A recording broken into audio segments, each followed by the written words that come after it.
Sanbalali molweni yapshe tumelangi Sanbalali molweni yapshe tumelangi Unani molweni yabusheng melang sanbengela futhi salamukela kwizinto zasebukudoke phila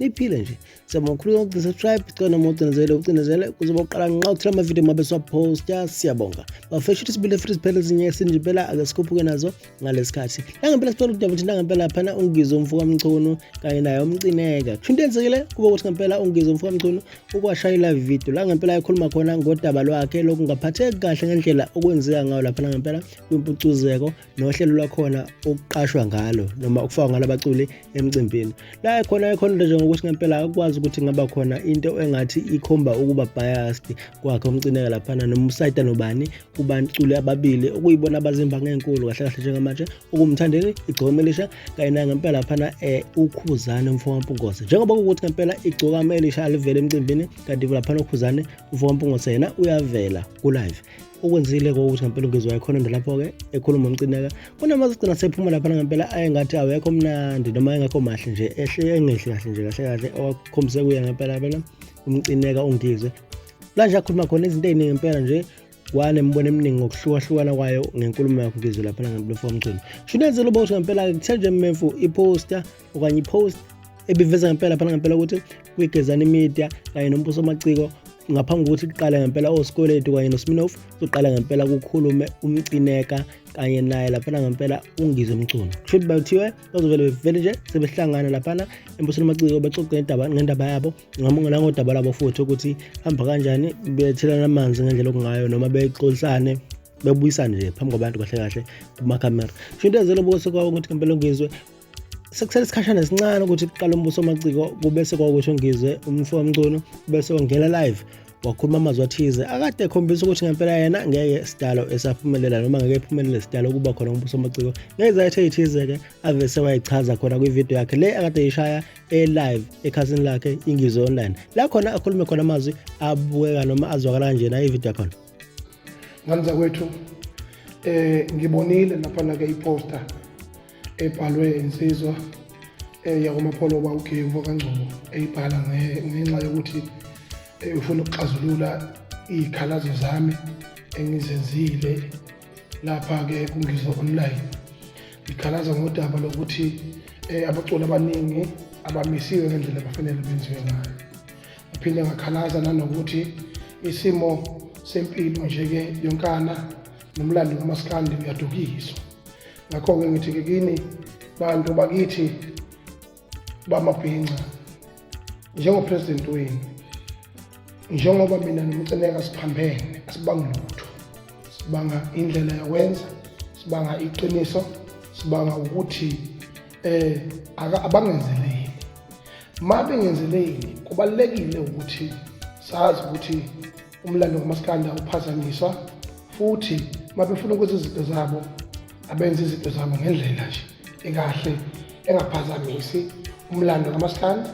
engahlukumezi umlando wama-artist engabi bias futhi ngakho ke noma ikuphi la kusuke kune-conflict khona kanza kwethu kubalulekile ukuthi kube khona umuntu ongenelelayo ngifuna ukubonga kakhulu kumapholoba ke insizwa uGeh kukaNgizwe ngokusukuma ukuthi azongenelela emkhumbini wamabhinca ke afise ukuthi uxazululeke esigabeni sami nomcineka ngonakuba naye eyingxenye yeinkinga ezikhona kumaskandi nawe usafuna ukuxazululwa nje ngesingayi nje ufuna ukutatululwa naye ngesingayi ngeenkinga abhekene nazo naye ngesingayi uyaxova naye ucineka uyaxova nomcineka uGeh uyaxova kodwa ukusukuma bakwethu ongalwi bese esukume ezolamula kuyinto enhle kakhulu leyo ngakho-ke insizwa zakithi niyazi intombi zakithi niyazi kuphela inyanga iy'nkinga ziningi niyafuna ukuthi nijabule emakhaya ngamakhaya kune-poster-ke ephumile ukuthi mina ngimenyiwe lapha-ke kuMbuso Wamaciko ngithi kini kanza kwethu asikwazi ukuthi emlandweni wakithi kwaZulu bese sithi singaze sibhekane nesizomcineka siqhamuke sesiyobhekana laphambi kwabantu ngakho-ke ngiyakwamukela ukuxazululwa, ngiyakwamukela futhi ukuthi sikhulumisane. Umcimbi wempucuzeko siwufisa wenzekile ngesifiso sakithi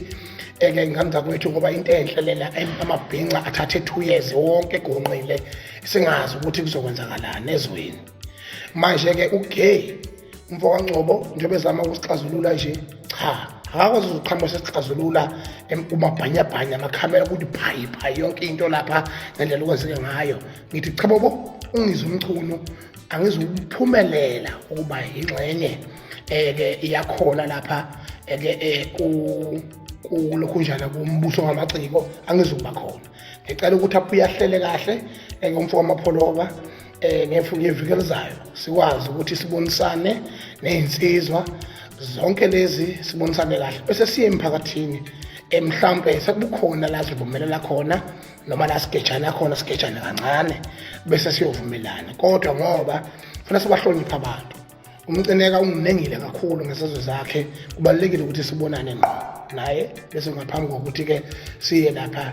phambi kwamehlo omhlaba. Ngakho-ke ngiyamhlonipha kakhulu uMbuso Wamaciko, nani ngalihlonipha amabhinca. Ngiyibonile iposta, yebo ungithintile kodwa cha angizikuba khona kanza kwethu. Futhi ngicela futhi ukuthi mangabe exazulula lento kungabi same day la amaciko asuke ehlangane khona. Kube khona uSminoff namhlanje lapha elingisela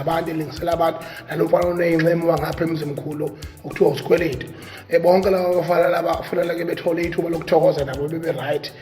lapha bejabule bephambili, bengazophazamiswa inkunzi emavava njengami ekephethe isihlangu sikababa omkhulu usiwa esitsingeze isuka. Ngakho-ke kuyoba inkinga kakhulu lokho, ngakuzukulibeka lapho namhlanje. Akuhlelwe esinye isikhathi kuba nomhlangano we-caucus before siye kubantu. Ngaphekwa lokho, there is a security threat against my name, I'm aware of that. Ziyakhala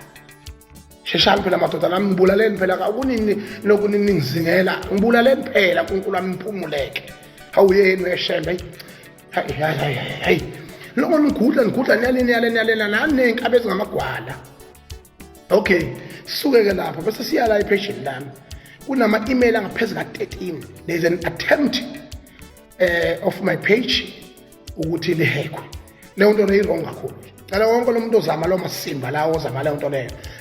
ngicela angixeke because njengamanje ngibhizi nama-IT specialist ukuthi azame ukuthi enze njani ukonofela labo bantu ubani olokhe in where ulokhe in wapi. Kuyatholakala khona umuntu olokhe in ekuphi, omunye olokhe in ekuphi. Sabalandela ngoba siphatha namafoni adulayo. Shembe ngiyacela uNkulunkulu wezulu nomhlaba ukuthi mina ngafa noma yini ngifele ukuthi ngikhuluma iqiniso. Iqiniso abantu abalifuni, angizonke umuntu kodwa iqiniso limile sekuthenini ngiyafisa ukuthi sibe samabhinqa siye phambili. Ngakho ngithi mabhinqa kithi eNingizimu Afrika ngiyanithanda kodwa namhlanje angiyila lapha kumapholoba. Phuzani ngokuqala njengamanje, phuzani iziphuzele nje nibuke uSminoff elingisela abantu lapha impilo yephambili. Angilibeki lapha kuyobe kuhleleke, ayikhala. Ngiyabonga kanza kwethu, ngiyanithanda kakhulu abantu bakababa. uNkulunkulu wami ngisenambuzo Nkosi yenkantolo. Injalo ividiyo ngempela lapha ngizomculo ezwakala ukuthi ngeke sidaleze libhade waseyibeka izathu. Isizathu esikhulu esikhulumile lapha ngempela ukhuluma izathu sokuthi ngeke beqale nje ukukhuluma, beqala ukukhuluma, sebeqala phambi kwamakhamera. Futhi ngaphezulu wabesesho kethi uyabonga lapha uGeh MfokaNgcobo ukuthi ngempela ukuzama ukulungisa isimo sabo lapha kodwa into enjalo vela ishilo wayikhuluma nje. Uthe nje bakuhamba isikhathi ukuthi ngempela ngawo lapha ngempela mhla ka-2 kuJulayi kungasesikhathi esincane nje kuseni kwase kuba ukuthi ngempela umapholoba okanye uGeh MfokaNgcobo waseveza okuthize naye futhi la ngempela shaya khona ividiyo waseyifaka lapha nezokuxhumana naye uGeh MfokaNgcobo inephimbo lakhe lizwakala ngemuva ekhuluma ukuthi yena into bengeke ithathele emoyeni nje ukuthi uNgizwe kanye nomcineka bazofika la khona deveza khona ukuthi kahle kahle uNgizwe lento ayikhulumayo icishe beyiphutha ngendlela okungayo ngoba kuukuthi uNgizwe lapha ukhuluma indaba ethi yena ngeke ziqale ukuhlangana naye ngempela umcineka sebehlangana kumakhamera sengashabakazi bahlangana empela ngahle kahle ngokusho kwakhe uNgizwe bese kuba ukuthi-ke umapholoba ukhuluma into ehluke kakhulu naleyo-ke la khona adoveza khona nobufakazi obuqandikhanda bokuthi ngempela umcineka kanye naye uNgizwe MfokaNgcobo bahlangana bakhuluma ngodaba lwabo ngaphambi kokuthi yena ehlele noma bona bekhuluma futhi ukuthi bazoba khona kuMbuso Wamaciko bobabili shuthi bekhuluma umapholoba lapha ngempela kwividiyo yakhe ayifake ngayifaka khona uMbuso Wamaciko la ivideo yakhe ebukeka nezokala kanje futhi ke la khona khuluma khona yena ngempela phela umfowabo Mapolo nayi la khona sebaxhaphaze kakhulu abantu lento ayikhulumile la ezenza umuntu ongezi kuMbuso Wamaciko ngathi mina ngiyamsukela ukuthi bekumele eze kuMbuso Wamaciko ezokhuluma nomcineka mina leyo nto ngisusele ekhanda ngisusele engxoxweni yabo yangolwesithathu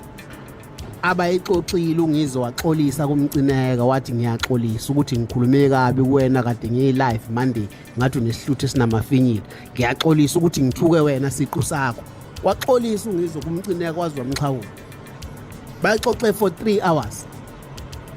wafika ngo7:15 umcineka wafika ngo7 uNgizwe uze wahamba ngo10 to 10 ema-ofisini ethu yes bafikile bahlala phansi baxoxe bavumelana ukuthi bazobuya ngolwesihlanu bezokhuluma nabantu bebatshela ukuthi inkinga bebenazo sebeyilungisile kodwa namhlanje sengathi mina ngivele ngayisusela ekhanda yonke lento angisuselanga ekhanda yonke lento mina ngiyithathe enkulumweni yabo yangolwesithathu sebexolelene ukuthi bazobuya bezotshela abantu sebexolelene akuyona into engiyithathele ekhanda mina akuyona nje nhlobo into engiyithathele ekhanda ukuthi ngithi bazofika kuMbuso Wamaciko angikhuluma into engekho mina bengeke ngivele ngisuke ngiqamba manga ngivele ngisuke ngiyoposta abantu ngithi bazofika kuMbuso Wamaciko begcikene bengafikanga angisusele ekhanda mina into ngikhuluma into okuyiyona engisuke ngizwile angiqamba manga futhi nampo ubufakazi ngale video leyo video leyo ivideo bezohlangana kwaqala kwafika uNgizwe kwasefika umcineka bakhuluma 3 hours bevayelene endlini baphuma nesisombululo abangasafuni ukusitshela abantu manje baphuma nesisombululo abangasafuni ukusitshela abantu ubona sebehlehla manje abasafuni ukutshela abantu ukuthi njengoba behlangene for 3 hours bakhulume bathini sengathi mina manje umuntu wrong kahle uzobona lapho kulawo makhamera ukuthi kunesikhathi nedate isikhathi abahlangane ngaso bukusisa kulawo makhamera uzosibona isikhathi nedate isikhathi abafike ngaso nesikhathi abahambe ngaso uzosibona kulawo makhamera ebese ubuka ukuthi wobani ithutha ufuna ubuka ukuthi wobani ithutha phakathi kwabantu noNgizwe